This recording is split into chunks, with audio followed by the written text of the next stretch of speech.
복된 주일입니다. 주 하나님께서 오늘도 예배 가운데 함께 하시고 영광을 받으실 때 또 우리에게 신령한 은혜를 더해 주실 줄로 믿습니다. 혹시 간밤에 단잠을 주무시면서 꿈을 꾼 분이 있을까요? 네, 있을 거예요. 저도 뭔가 꿈을 꾼 것 같은데 기억은 안 나요. 그냥 재밌게 한바탕 웃고 깬 기억은 좀 있습니다. 누군가 제 앞에서 가발이 벗겨졌거든요. 신나게 웃다가 깨보니까 벌써 아침이 되었더라고요. 조선 숙종때 사람입니다. 김만중이 지은 구운몽이라고 하는 소설이 있습니다. 조선시대 양반 소설의 대표작으로 꼽히는 소설인데요. 구운몽이라고 하는 이름에서 알 수 있듯이 꿈을 소재로 한 소설입니다. 절에서 수도하던 성진이라고 하는 사람이 팔선녀를 만나 세속에 대한 욕망을 품고 환생하여서 온갖 부귀공명을 누리게 되는데 깨어보니 꿈이더라. 그런 내용입니다.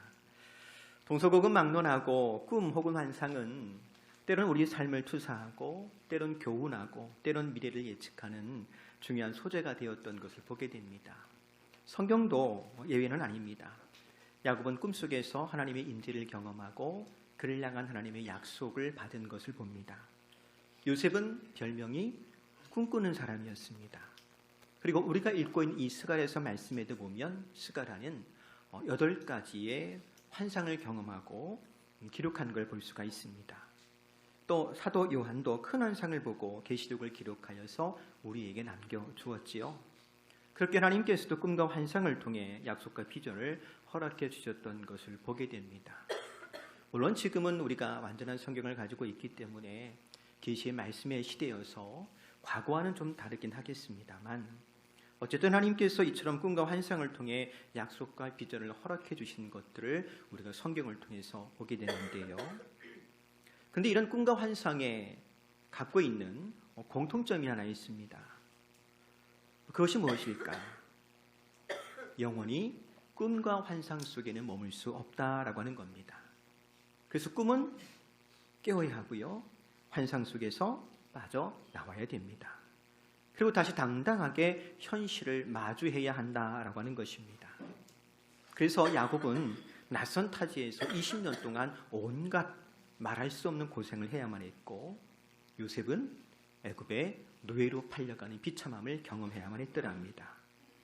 사도 요한은 반모섬에 유배되어서 거기서 끝내 살아남아야만 했더랍니다. 그리고 우리가 읽고 있는 스가랴도 마찬가지입니다. 큰 환상을 보고 들었지만 그도 역시 현실을 마주해야만 했더랍니다. 오늘 우리도 마찬가지입니다. 주일을 맞아 예배할 때마다 하나님께서 우리와 함께 하셔서 마치 변화산에서 베드로와 야고보와 요한이 경험했던 것 같은 큰 은혜를 경험케 하시는 줄로 믿습니다. 그렇다고 우리가 여기 계속 머물 수는 없겠지요. 말 그대로 짧은 안식을 누리고 우리는 다시 치열한 삶의 현장으로 소위 사람들이 말하는 것처럼 하산해야만 합니다. 그번에는 도전도 있고 경쟁도 있고 갈등도 마주하게 될 겁니다. 그렇지만 바로 그곳에서 우리의 영적인 실력이 드러나게 되어 있습니다.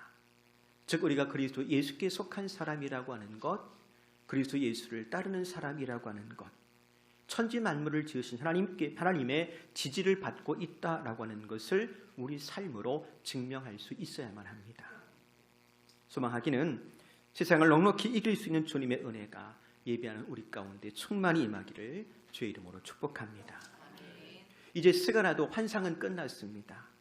그가 마주한 현실을 대면하게 되어지는데요. 스가랴 7장 1절에 보니까 이렇게 시작을 합니다. 다리오 왕 제4년 9째 달 곧 기슬레월 4일에 여호와의 말씀이 스가랴에게 임하니라. 이때가 주전 518년 12월 7일 되는 날입니다. 처음 스가랴에게 하나님 말씀이 임한 것이 2년 전이었습니다.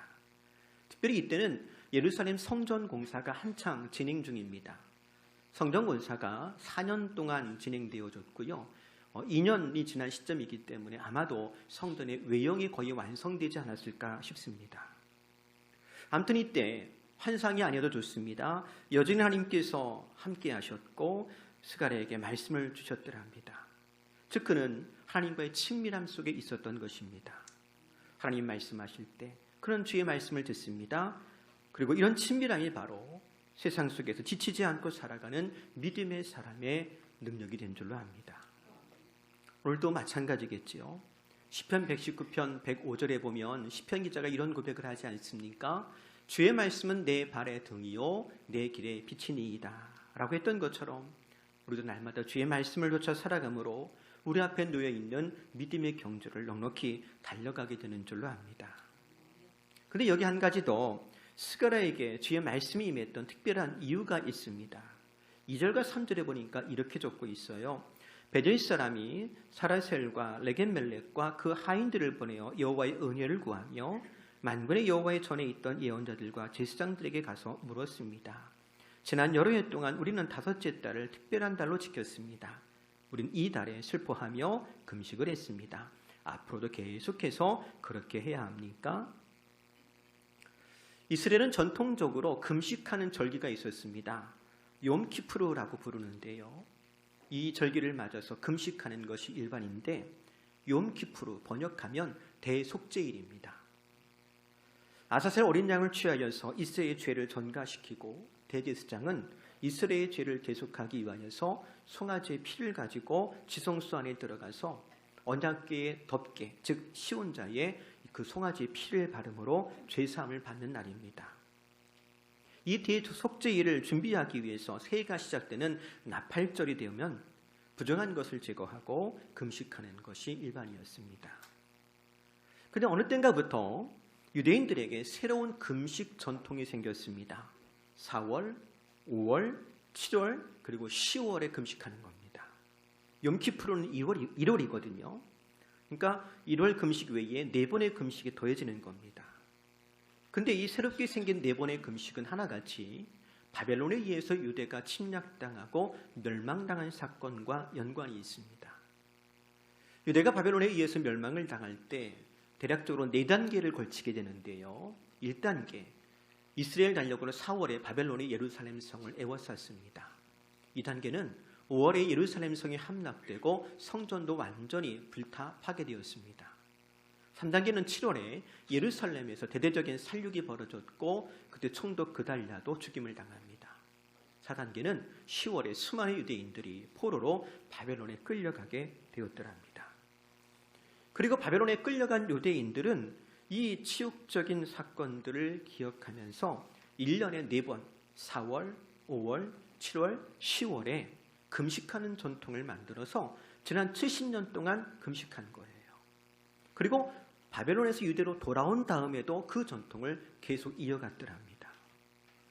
그리고 이제 5월 금식 때가 돌아올 때에 베델에 살고 있던 사람들이 제사장들과 선지자들에게 사람을 보내어서 우리가 이 금식 계속 해야 되겠습니까? 라고 물어온 거예요.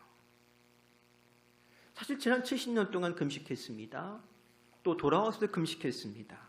근데 새삼스럽게 금식해야 되냐고 물었던 이유가 무엇이었을까요? 그 이유를 우리가 7절의 말씀을 통해서 엿볼 수가 있어요. 7절에 보면 예전에도 나는 예언자들을 통해서 즉 선지자들을 통해서 똑같은 말을 전하게 하였다라고 주께서 말씀하시는 걸 볼 수가 있어요. 예전에도 나는 선지자를 통해서 똑같은 말을 했었다. 이게 무슨 뜻일까요? 아마 이 중에도 신앙생활하면서 금식해 본 분들이 있을 거예요. 그렇죠? 살 빼려고 하는 거 말고 믿음으로 금식한 분들 보통 금식한다고 합니까? 금식 기도한다고 그럽니까? 그렇죠? 맞아요. 유대 사람들도 절기를 정하여 금식한다라고 하는 것이 단순히 밥만 안 먹는 것이 아니고 실제적으로 뭐 했다는 거예요? 금식, 기도했다는 겁니다. 그들은 하나님께 간구하는 내용이 있었던 거예요. 금식하며 기도하지 않으면 안 되는 간절한 기도 제목이 있었던 겁니다. 그래서 베들에서 올라온 사람들이 제사장과 선지자들에게 물을 때도 그냥 묻는 게 아니에요. 2절에 보면 여호와께 은혜를 구하고 라고 적고 있어요. 이게 원문 그대로 옮기면 여호와의 얼굴을 구하고 라는 뜻인데요. 이게 무슨 의미냐면 하나님께 기도했다는 겁니다. 그러니까 이들은 계속해서 지금 기도하고 있는 거예요. 근데 금식하며 기도했지만 여전히 그들에게 무엇이 없더라고요. 응답이 없는 거예요. 마치 그 옛날 사울왕처럼 말입니다. 사무엘상 28장 6절에 보면 이런 기록이 있습니다. 사울이 여호와께 묻자오되 여호와께서 꿈으로도 우림으로도 선지자로도 그에게 대답하지 아니하심으로. 그래서 사울왕은 답답한 마음에 누구를 찾았더랍니까? 신접한 여인, 요즘 말로 바꾸면 누구 찾아간 거예요? 무당 찾아가고 전쟁이 찾아간 거예요. 하지만 베델 사람들은 누구를 찾아왔더랍니까? 성전의 지휘관들과 선지자를 찾아와서 물은 거예요. 여러분, 이 베델이라는 곳이 어떤 곳입니까? 베델, 이름의 뜻이 하나님의 집이에요. 야곱이 형 에서를 피해 도망치다가 돌베개를 베고 잠을 자다가 꿈속에서 하나님 만났던 장소입니다. 사무엘 선지자가 이스라엘을 통치할 때 순회하면서 이스라엘 백성들을 통치했는데 그 순회하던 지역 가운데 하나였고요. 여호와의 언약궤가 머물던 곳입니다. 그래서 전통적으로 이 베델은요, 이스라엘의 성소 가운데 하나였습니다. 그래서 북이스라엘을 건립할 때 여로보암이 북이스라엘 사람들의 신앙생활을 무너뜨리기 위해 제일 먼저 한 일이 뭐냐면 이 베델에다가 금송아지를 세웠더랍니다. 그만큼 중요한 장소예요. 그래서 생각해 보면 이 베델 사람들은요, 뿌리 깊은 신앙의 유산을 물려받은 사람들이었고 또 주를 향한 열심도 있었던 사람입니다. 그랬으니까 답답해도 사울의 죄를 따르지 아니하고 여호와께 은혜를 구하며 성전의 제사장들과 선지자들에게 물으러 왔던 것입니다. 그런데 주님은 말씀하세요. 이미 내가 이전에 응답하지 아니하였더냐? 그래서 생각해 봅니다. 이스라엘이 금식하며 기도할 때 이미 하나님께서 선지자들을 통해 그들에게 주신 응답이 무엇이었을까? 이스라엘이 그동안 잊고 있었던 하나님의 말씀이 무엇이었을까? 생각해 보니 그것은 이사야 58장 6절의 말씀이었어요. 이사야 58장 6절 말씀 읽어볼까요? 내가 기뻐하는 금식은 흉악의 결박을 풀어주며 멍에의 줄을 끌어주며 압제당하는 자를 자유케 하며 모든 멍에를 꺾는 것이 아니겠느냐. 하나님 기뻐하시는 금식은 그냥 바꾸는 게 아니랍니다. 이웃을 향해 선을 행하며 하나님의 화평을 누리는 것이라고 말씀해 주셨어요. 이미 이 말을 예수님 편으로 좀 바꿔본다면 하나님 나라를 이루는 것이 아니겠느냐라는 말로 바꿀 수가 있을 것 같아요.